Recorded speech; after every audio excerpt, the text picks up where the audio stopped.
Chapter 19, Daughter of Despair. Nanny and Tulip returned to the castle and gathered with Popinjay in the morning room. Nanny looked sick with worry, and it made Tulip's heart hurt to see her in such a state. Tulip wanted to take Nanny in her arms and cover her face with kisses, but she was afraid if she did, it would make Nanny cry. "Please don't worry, Nanny. Oberon promised to give Maleficent a chance. I don't think he will hurt her." Nanny didn't answer. She just stared off into nothingness, lost in her own thoughts. "Nanny, are you okay? Here, let me ring for some tea." As Tulip went to pull the bell, an explosion of green light burst from the fireplace. Tulip was sent flying across the room and landed at Nanny's feet. The room was overwhelmed with green light and flames. As Popinjay helped Tulip to her feet, Maleficent walked out of the hearth and stood before them, tall and imposing, with green flames lingering around her like an evil aura. "Maleficent!" cried Nanny. "Well, isn't this quaint? A little gathering, smaller but much more distinguished than I would have imagined. I'm sorry I missed the ceremony for the great Sea Queen, but I did see it through the eyes of my crows. It was very touching," Maleficent sneered. Her voice was unmistakably to Nanny. Older, yes, but it was still her daughter's voice. Maleficent was beautiful as always. Her long black robes, accented in purple, and her sharp features fit her formidable personality. There was a confidence in Maleficent that Nanny hadn't seen with her charge was younger, and the grown fairy emanated an air of power and majesty. She was probably the most striking woman Nanny had ever beheld. But her beautiful horns are covered in black wrappings. "Maleficent," Nanny said again. It seemed to Tulip that Nanny was diminished and heartbroken. She looked pale and dwarfed in comparison to the fierce firestorm of a fairy. "Welcome to my court, Maleficent," Tulip said, trying to give Nanny a minute to compose herself. "Tulip, is it?" "Yes, that's right. Tulip, I'm sorry to hear about your mother, although I can't take credit for her sleeping spell. That was the good fairy's doing." Maleficent looked at Tulip for some time, taking her measure, soaking in her beauty. "I always found it astounding how remarkably alike you and Aurora look, considering." "Maleficent, why are you here?" Nanny asked, finding her voice after hearing Maleficent speak to Tulip so flammably. "Why, to say goodbye to the great sea witch, of course. To show her the respect she deserved." Maleficent smirked. "You never loved Ursula. Why are you truly here, Maleficent?" Nanny asked. "You can thank the good fairies for my visit," Maleficent replied. "I wouldn't have come at all had they not interfered with my curse, but now that they have, now that there is a chance the sleeping princess will wake, I do need help. Don't you see? Prince Philip is in love with the girl. I cannot have him waking her. You'd think the fairies would have thought of something more creative. Practically every princess in peril has been saved by love's first kiss. For goodness sake, between witches and fairies, can't we think of something more original? I'm weary of this. Why must a young girl need a man to save her? Why can't a princess fight for her own life, break her own curse? Why must it always be a prince? By Hades, I want to kill Prince Philip on principle, just so we don't have yet one more prince kissing some helpless sleeping girl, making her feel like she has to marry him out of gratitude." Popinjay cleared his throat. "I wouldn't expect Tulip to marry me because I saved her. Not that she needs saving by me or anyone else. Well, aren't you a modern man of the age?" Maleficent taunted the young prince. "But if I recall, it was Ursula and Circe who saved Tulip, not you." "She saved herself," Popinjay said. He puffed out his chest, trying to make himself seem larger and more imposing. Maleficent laughed. "If by saving herself you mean jumping off a cliff in an attempt to take her own life because she was heartbroken, only to be saved by witches, then you are correct. Though, I will say, her story is more original than most. I will give her that." Tulip hated hearing Maleficent speak to Popinjay that way. She wondered if the dark fairy had even noticed the tree lord standing outside the morning room. She felt pride knowing that they were there to protect her from the horrible fairy. Tulip tried to imagine the dark fairy standing before her as a little girl, helpless and afraid, but she couldn't. This woman seemed to be afraid of nothing. Her confidence was astounding. She truly didn't seem to have one ounce of fear in her heart. Why are you really here, Maleficent? Nanny asked again. The odd sisters were supposed to help me with something very important. As addled and scattered-brained as they were the only people left in this realm I could trust. Now, I am forced to ask the very person I trust least for help, Maleficent replied.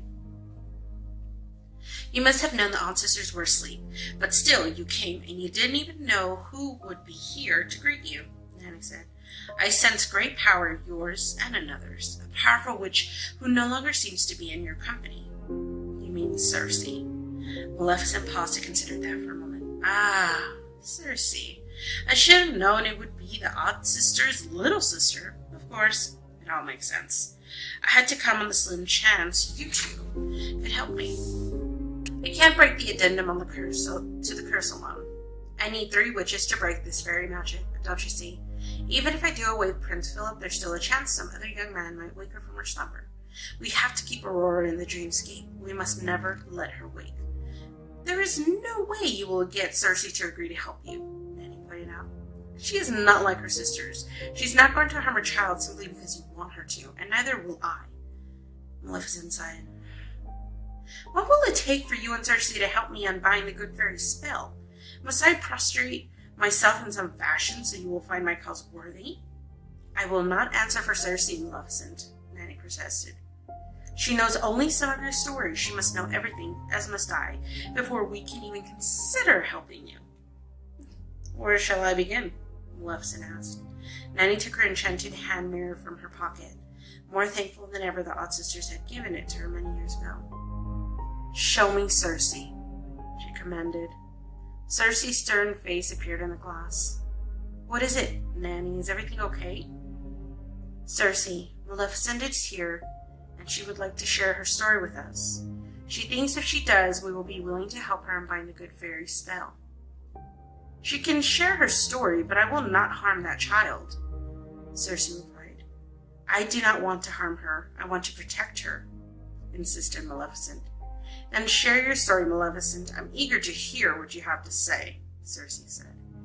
I think Nanny can tell this part best, said Maleficent, surprising Nanny by using her name for the first time since she had arrived.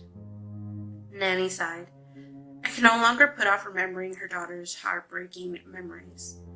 Tulip, dear, can you please ring Violet for that tea? This is going to take some time. Chapter 20. The Dark Fairy's Birthday. The morning of the fairy exams, Maleficent woke to find that Diablo still hadn't come home. He wasn't on his perch waiting for her like she had hoped. She tried to banish all the negative thoughts plaguing her mind. She needed to focus on her exam, but she found herself distracted. Maleficent was convinced something horrible had happened to Diablo. She called for one of her favorite crows. Opal, my pet, will you go see if you can find Diablo? I'm worried about him. Opal gave a soft caw and flew at the window.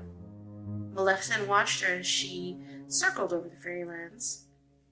She knew if anyone could find Diablo, it was Opal.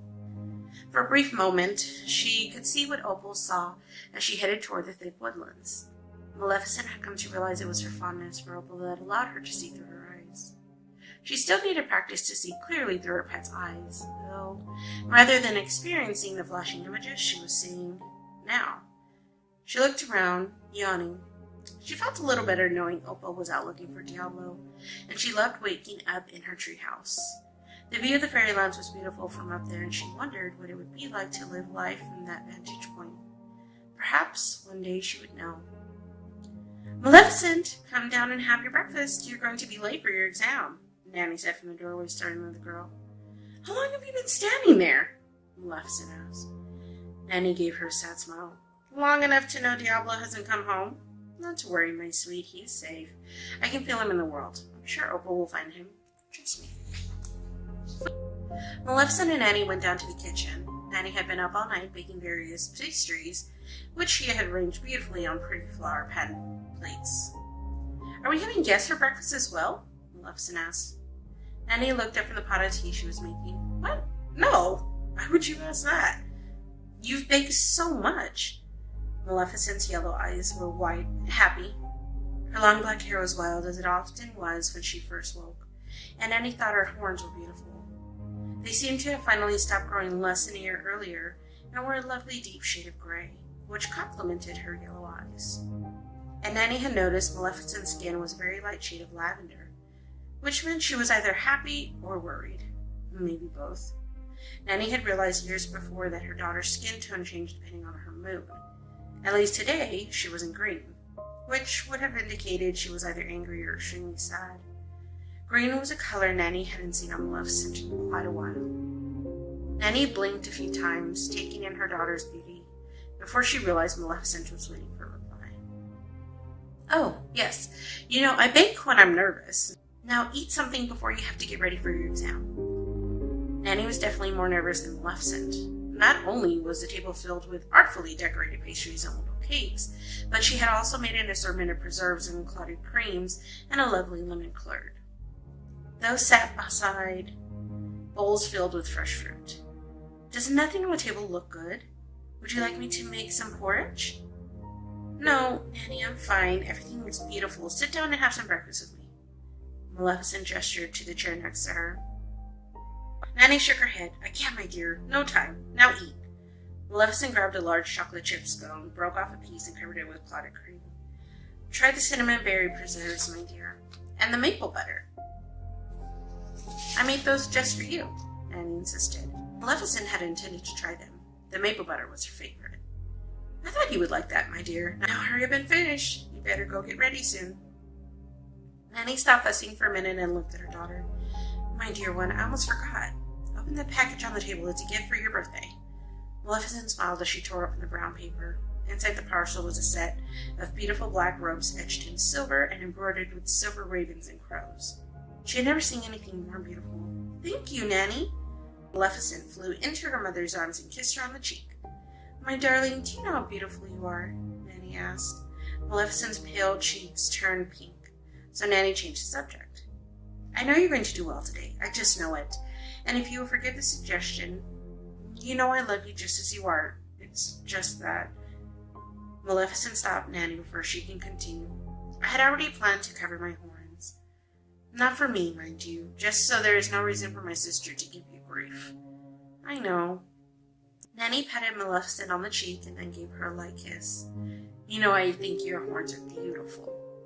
"I know you do." Maleficent flashed her mother a radiant smile, returning the kiss with another. "Thank you, Mother."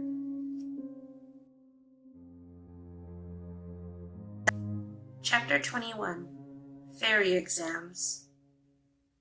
Everyone was assembled for the exam in the main garden, which happened to be one of Nanny's favorite places in the Fairylands. The fountain statue was fashioned in the image of Nanny's old friend, King Oberon, a large, imposing tree with a kind and wise face. Water cascaded from the statue's full branches, replicating rain. Nanny looked at her daughter with pride as she stood beneath the towering statue, waiting for her exam to start. She looked majestic in her new robes. Maleficent had covered her horns with silver ribbons Nanny had given her, which matched the embroidered silver crows on her gown. Nanny thought Maleficent looked almost grown up. It made Nanny's heart swell with pride to see what a lovely and intelligent young woman her daughter had become. She never imagined Maleficent would want to take the fairy exams, even if her sister didn't pick Maleficent for wish granting. At least Maleficent was brave enough to take the exams with the other students after everything they had put her through when she was younger. Merryweather was bossing around Fauna and Flora, as she often did. She was instructing them on the importance of all three passing together as they waited for the exam to start. "Oh, Maleficent, what are you doing here?" Merryweather said, her nose wrinkled up as if she'd smelled something putrid. "I'm here to take the exam, of course," Maleficent said, pretending. Merryweather and the fairies at her side were making ugly faces at her. Maleficent, look around." Maleficent looked around, wondering why the rest of the class was standing off to the side. Flora followed Maleficent's gaze. "Oh, they aren't taking the exam. They're just here to watch us." Maleficent frowned. "Why?" "Because they know they don't have a chance with us taking the exams this year," Merryweather said. Flora and Fauna giggled. Maleficent shook her head. It seemed time had not changed the three. They were the same haughty, arrogant fools they had always been. Even if they're not given wish-granting privileges, surely they'll want their certificates for completing the course. Maleficent said. What good is a certificate if you can't perform the most honored of fairy duties? Flora said, making all three fairies laugh. Just then, the fairy godmother cleared her throat to get everyone's attention. She was standing in the front of the fountain to address the group. She wore her customary blue robes and large pink ribbon. Behind her were lovely cherry blossom trees, their petals softly falling around her and the students. I stand here in the shadow of the Great One, Oberon, King of the Fairies. He was our great benefactor and protector for many years, until he saw it fit to drift off into obscurity, leaving my sister and me the burden and privilege of continuing fairy education. Maleficent scoffed inwardly. Oberon had actually left the honor to Nanny alone, but she had decided to share it with her sister. And it is my privilege to once again pick the three students who will venue off into the many kingdoms to spread fairy magic to help their charges. Young women and men in need of our special brand of magic. When I was a young fairy waiting to take my exam, my heart fluttered at the thought of holding a young person's dreams in my hands. It is a great responsibility and an honor that must not be taken lightly. Only the best of us are granted this status, those of us who are truly good and good of heart. Maleficent felt a pain in her stomach as the fairy godmother said those last words, good of heart. Of course, there are other very honorable, important vocations for the fairies who aren't granted status. You will all use what you have learned here from your instructors at this prestigious and venerable academy, wherever your path takes you. The fairy godmother paused, smiling at all her students. And with that, we shall begin our exams. Each of you will be given a young charge who needs your help. He or she will present you with his or her problem, and it will be your job to figure out the best way to help. You must choose the kind of magic best suited to his or her needs. Remember, even though this is only an exercise and the young men and women standing in for your charges are only here for the purposes of the exam, your magic is still binding. So please, do use caution, and whatever you do, please refrain from using harmful magic. The fairy godmother looked right at Maleficent when she said harmful magic. She might as well have punctuated the sentence with Maleficent. Nanny and the fairy godmother created a series of paths, each spinning out in a different direction. Fauna and Flora grimaced at the idea of having to take their paths alone, without their friend Merryweather to help them. Fairy godmother, can't we do the exam together? Flora asked. The three of us, Fauna, Merryweather, and I. The fairy godmother thought about it for a moment. It's not the custom by any means, but I don't see the harm. Nanny objected. If Flora, Fauna, and Merryweather take the exam together, then they should be counted as one fairy. Should they perform highest in the class, their wish-granting status should be granted to them as a group. Therefore, 2 other fairies should be selected as well. Well, I'm not sure. The fairy godmother's voice trailed off, but a demure golden-haired fairy dressed in sparkling blue spoke up. I would like to take the exam, then, the fairy said softly. Maleficent smiled at the fairy in blue. Then you should. Come stand by me. She looked at the other students who had just been there to watch. Everyone who wants to take the exams should. Don't let those fools intimidate you. Slowly, many of the other fairies stepped forward. Merryweather, Fauna, and Flora looked around nervously at the large group that had decided to compete against them. Watching the fairies, Maleficent had to laugh. What are you laughing at? Sniped Flora. Shh, Flora, don't speak to that creature. She won't be laughing when she fails the exam, said Fauna. Maleficent ignored her, but the blue fairy shot Fauna a nasty look. Fauna, leave her alone. She took Maleficent by the hand and led her away from the trio. Don't worry about them, Maleficent. They're just nervous you will do better than them. You were always a good student. Maleficent couldn't stop looking at the blue fairy. Her skin was luminescent. Her glow seemed to come from within, as if her goodness was too awesome to be contained. I wish you would have stayed in school. I hope you know not all of us hated you, the fairy continued. Maleficent smiled and squeezed the blue fairy's hand as the two watched the fairy godmother and Nanny create additional paths for the students to follow. Finally, the fairy godmother commenced the exams. Choose whichever path speaks to your soul, she advised. You will only have your wits and magic to guide you. Good luck, my dears. Now begin.